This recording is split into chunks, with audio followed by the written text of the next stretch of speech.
The lift that pulls the frames up, and what we have is one guy tails it so that it stays away from the window, and up it goes. It's kind of cool, because as anybody who knows who's lifted one, a full super full of honeys is heavy. If those two supers there are both nice fat full frames, 10 frames in each one, that's 60 pounds of honey plus all the woodenware. So up it goes, and he's tailing it with the 2 lines. And then when that gets up there, Harold or whoever's up there will just slide it in.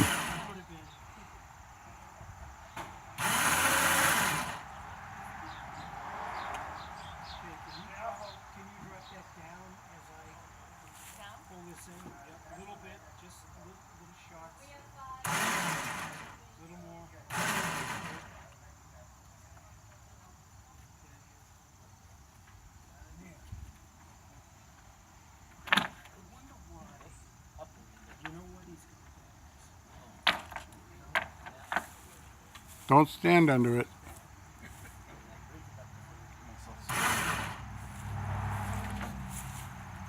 Remember what Forrest Gump said, it happens.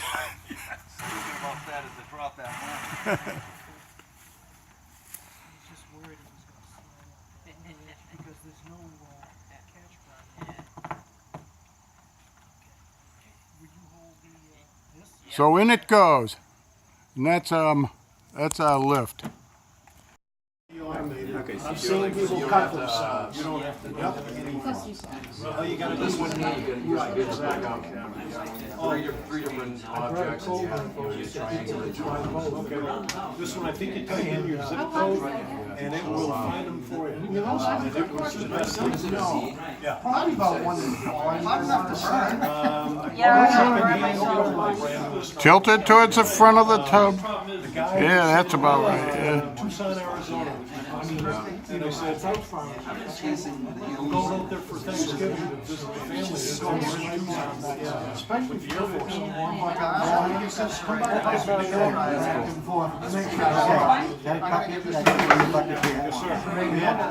Please pull out the styrofoam back deeps to do. They were all like this. You got another one. I'm thinking about that. They were all like that. Anyway. So we put it in. No, we were talking earlier about if you scraping them early. Okay. Right. Because last time. We're behind. Last thing to do is on top. There you go. That's what I told you. Yep, Thank that's you. the best. Give it back to them. They'll mix it with another product. You're not gonna. You grab, I can just give them. This is a radial extractor. It's the club's radial extractor. Nelson his placing the frame in there. Yeah, wait a minute. There we go. Needed a little messy.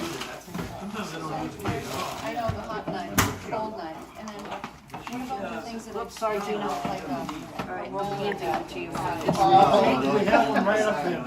Harold, this is Harold's favorite tool. just tapping is just too hard? That one, right? How many frames are we going to have? Oh, plenty. There's 8 outside of what you have. Okay. The extractor holds 9 frames, so Nelson's trying to figure out if it's going to hold the whole 9 frames or not, because he wants to balance it.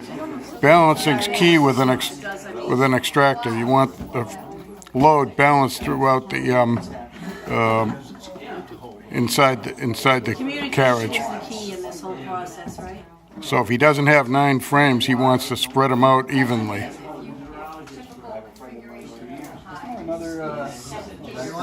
I was thinking that thing down there.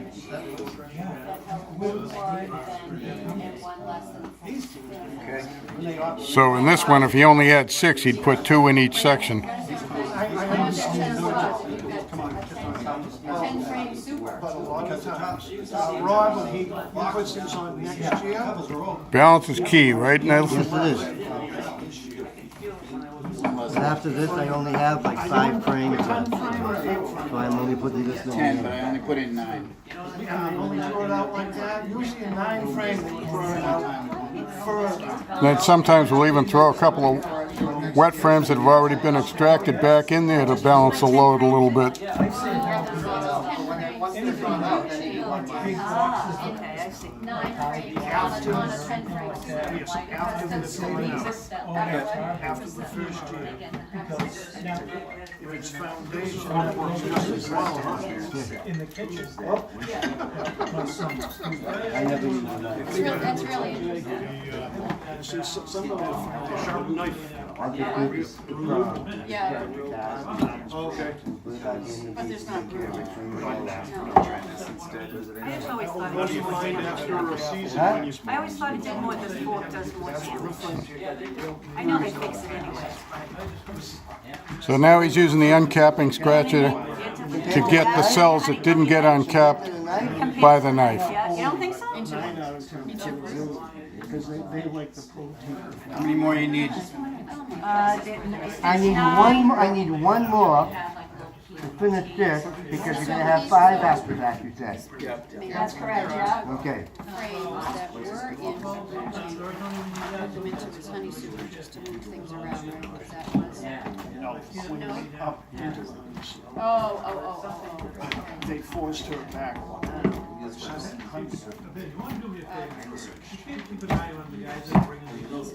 So if it's flush, then what do you use, like a fork? Then you Like that use, little- yeah. that little- Don't we have There's a bigger one here, yeah. a scraper? Yep, right here.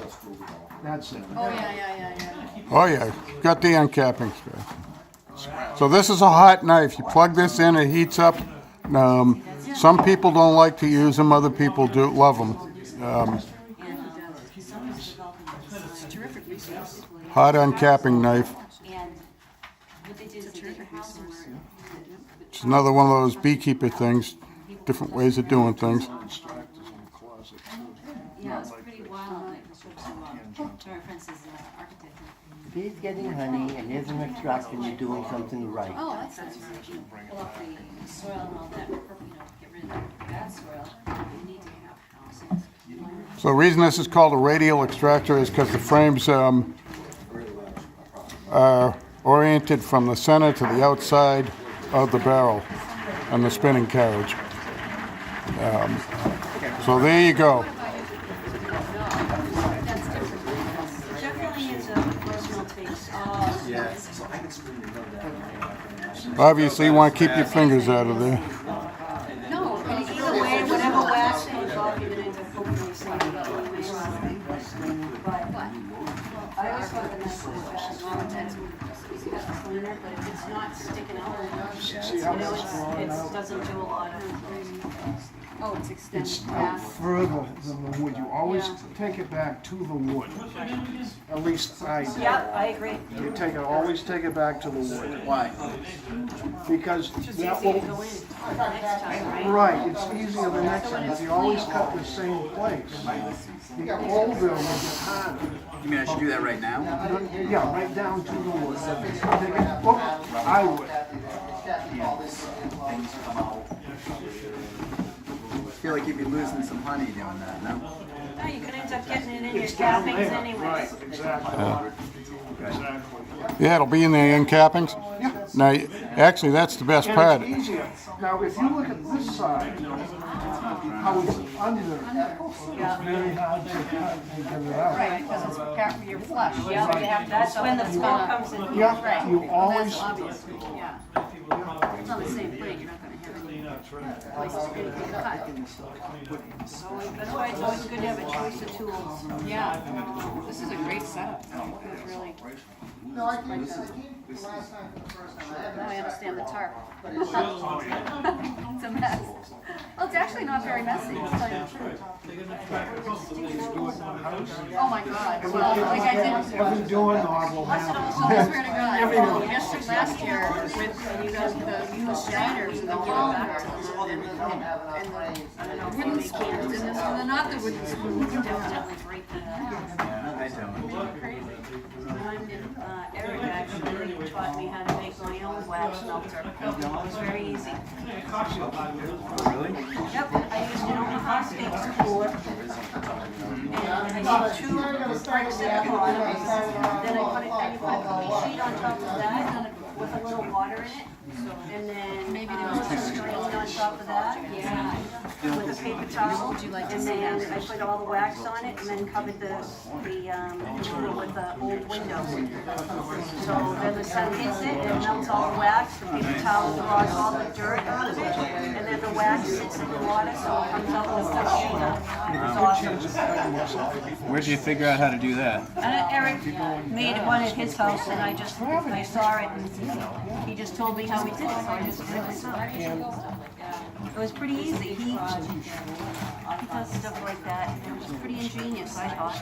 The kids didn't want to have. And the wax is awesome for candles. It burns great and it smells wonderful. That's one thing about beekeepers. They come up with all kinds of neat tricks for getting the job done. Yep, so he saves the he saves the propolis for tinctures, he does all that stuff. This little piece of wood on the uncapping tub is an example because that makes it easy to hold the frame still while you're uncapping. It's notched so that it fits right over the tub nice, and that's just something that somebody made. Yeah, but that's usually hard. Everybody makes something like that. this is relatively simple. So these uncapping tubs are basically like fish totes. They're slotted and louvered on either end, so if you turn them one way, the tub goes all the way down into the one on the bottom, but the way that's turned now, it sits up on top. So you have a stainless steel mesh plate in the bottom that lets the honey drain out of the uncappings down into the bottom tub. And then there's a honey gate down here, which allows you to take that strained honey and pour it into the bucket. Yeah. Well, if it's not balanced. So that's a nice uncapping tub that was bought from one of the vendors, Brushy Mountain or Man Lake probably.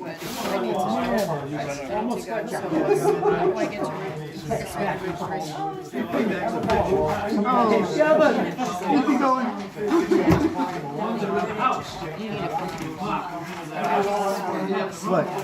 There's no bucket. No, we don't need one. As long as the tub stays closed. That stuff there? Is it bee in there?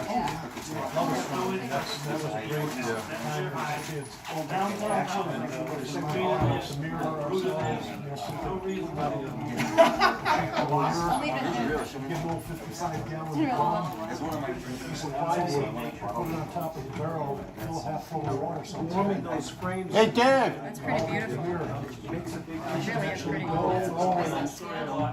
Golden Bell, I can't believe I remember the name of it. Is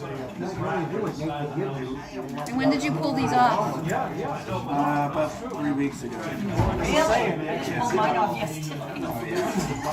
And did you just? A very heavy bucket. Well, you can add this one over here if you want. You wanna bring your whole base over We're here? trying to expedite. Yeah, all right, no, I get it. Sure. Wow, fantastic. I never question anything you do, Malcolm. I know Lots of exactly, you know exactly what you're doing. I just Oh my God. point me in the right direction. Dave's going to show us this other style of extractor. This, you look in here. This one's a tangential, right? gentle. So Light on the subject here. the one we just looked at is a radial, as I explained, because the frames are like spokes coming out from the center. But then this one here is also another. It's a two-frame. This is a two-frame Tangential. tangential one. Whoops. That's all right. Let me just get around here. We'll take a peek inside I there. can turn it. And as you can see, whoops. The basket goes at a tangent to the circle of the barrel. That's why it's called a tangential. Right there? These frames, you have to put them in, spin them, get half of it out on one side, then reverse them, spin, get it all out on the opposing side, and put it back in on your first side. So it takes 3 different spinnings to get it all out. So that's basically the 2 different styles of extractor. Then there's I happen to have one that's basically a hybrid of the 2. Mine will do 6 frames radially or 3 frames tangentially. Like if I wanted to do some deeps, I'd do the deeps tangentially probably because they won't fit otherwise. But so that's the difference between the 2 kinds of extractors. So after these guys are done, these frames, we call them wet frames when they come out of here. And what do you do with them, Dave? What do you like to do with those wet frames? The wood frames should go on top of your hive when you get home, or within a couple of days, and put them on top of your inner cover. And always block up that little hole in your inner cover or they'll get robbed out. But if you put it on top of your inner cover, the bees downstairs will pull all of the wetness down into the hive for their wintering stores. And also when you reuse them in the spring, go 1 less frame than what it's designed to hold. So if it's a 10 frame, use 9. If it's a 8 frame, use 7. But that's only on drawing cone. If you're just starting out on foundation, use for full amount 10 or 8. So those bees will clean those frames clean as a whistle if you do it that way. And the thing is you don't want to leave them outside and have a robbing frenzy. That's technically illegal too. So people do it, but it shouldn't. It's not what we're supposed to do. Thanks, Dave. Do you know what I'm saying? And then you can wrap it up and let it work. All right. See how that works? Go ahead. You can also, Because you're only dealing with, you're dealing with a 4x8 sheet. What's that? Need to be go scraped a little? down On this, and hold it. What are we doing, scraping? yeah, clean it up. Well, you need it all Put the point in a little bit like this. I'm taking a lot of this out. You should take it down too. Things like that. Yeah, this year I hope to. So that's pretty much Yep. all the moving pieces of the extraction process. He's taking them out, checking them, and sometimes they go back in again. But when he's done, wet frames will go back in the supers and be put on the hive above the inner cover like Dave said.